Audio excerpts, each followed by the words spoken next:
Tempo di big match in seconda categoria girone C perché c'è traffico in testa alla classifica con Stella Sestrese e Nuovo Regina capolista a quota 22 e il Voltri 87 un punto sotto. Nuovo Regina Voltri è proprio la partitissima del Ceravolo di Lagaccio.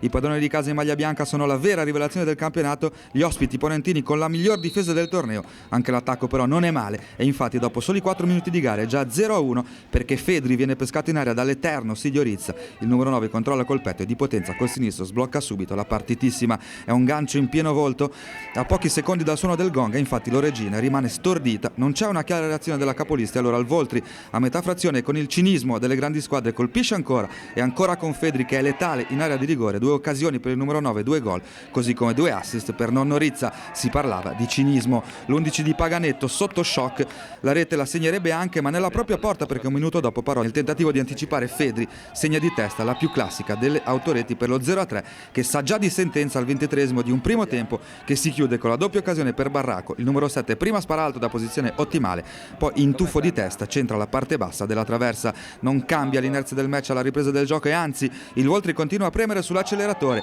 Accelera Fedri al 13esimo minuto di gioco. L'intervento di Boero viene punito da Becchi col calcio di rigore sul dischetto Sanginetto che sbaglia 2 volte perché prima Menduni para, poi il numero 11 manda clamorosamente sopra la traversa. Il poker è però solo rimandato di una decina di minuti.